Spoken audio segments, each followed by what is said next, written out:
Download the BCSN Plus app today. Well, it's a little Walleye coming off a busy weekend as we welcome in Matt Melzek to the studio. Matt, thanks for joining us. Appreciate it, Mark. Yeah, first 3 in 3 of the season. First 3 in 3, and the first time, Matt, we get to use the phrase puck luck, because the puck just was not very lucky for the Walleye throughout this weekend, with the exception of the win on Saturday. Yeah, it was certainly. That's the only one where you would go, oh, okay, this one, it worked out pretty nice for them. But yeah, they had a tough call go against them on Friday, and a goal that clearly was not a goal that went in for Kalamazoo. And you know what? Walleye lost by 1. So would that have changed the game? Maybe, maybe not. Maybe the Walleye still would have lost anyway. Maybe it would have been a 4-3 final instead of a 5-4. But got to take it as it ended up being, that Toledo got to 4, which meant, it should have been 4 for Kalamazoo. So that was a tough one to go against them. And then, you know what? They really gave up 2 plays in the game on Sunday to Iowa, and Iowa scored on both of them. So, I mean, those things don't always happen. I mean, come on. You held a team to 9 shots, a Walleye low, by the way. Right. And even going back and looking in the history books, the Toledo Storm never allowed fewer than 14 shots in a game ever either, just like the Walleye had until this past Sunday. And yet Toledo lost the game 2-1. I got to tell you right now, if you hold to a team under 10 shots again, there is not any way in the world that the Walleye will lose that game. That is out of 100 times, that is the one time you might lose a game. We hear about scoregami in football. Maybe that's a shotgami this week with the Walleye. It certainly was. It's just not going. It's just not going to happen again. You hold a team to 9 shots, you're going to win. It is 99.9% of the time. It just is not going to happen, and it did happen there. That's that one time you were ever going to see it.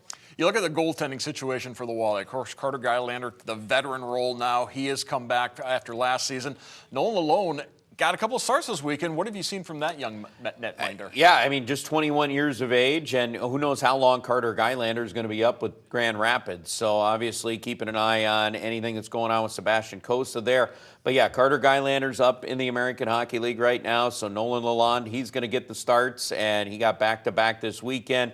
He's played very well. I mean, yeah, he allowed 2 goals and 9 shots, but I mean, come on, it was 2 plays that, they were the 2 good scoring chances for Iowa the whole night long. They happened to score on both of them, which is not going to, again, something that is not going to happen a lot. He's played very well. I thought he played well on Saturday. His first start was at Bloomington. He was the best player on the ice in that first period there, making 15 saves. When it looked like Bloomington was going to get the early jump on Toledo, he didn't allow anything. He's a good young goaltender out of the OHL, down through, interestingly, through the Columbus organization, Columbus Cleveland. They don't have an ECHL affiliate. So they called Toledo and said, hey, would you mind if we sent you Nolan?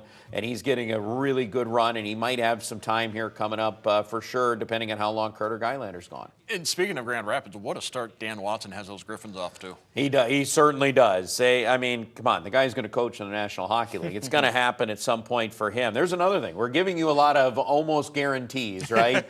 Dan Watson, he's done such a great job. He's an outstanding coach. I'm so happy for him and proud of him that he has gone up there and done so well with Grand Rapids, has them back at the upper echelon of the AHL, at least in the early part of this year. Hope that certainly continues for him, and yes, I do think he will be an NHL coach at some point. And just as the Walleye have helped out the Griffins, now the Griffins helping out the Walleye. A couple of players got sent down last week and have made an impact. Yep.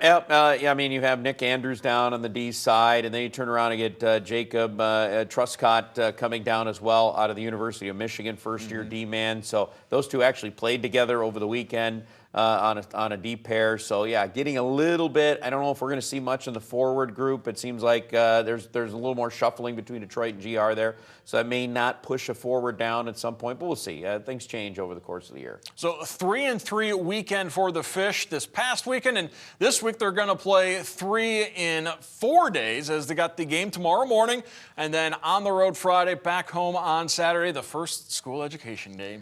Get ready, Mark. It is not only is it the first school education day, and Toledo's going to play 3 this year, 2 of them, by the way, against Cincinnati. Right. That's tomorrow, and then next Tuesday, they're going to play down in Cincinnati for a morning game. But it's also the first time that they'll see Cincinnati this year, first of 15 matchups. Get ready. The Battle of Ohio in the ECHL. Yeah.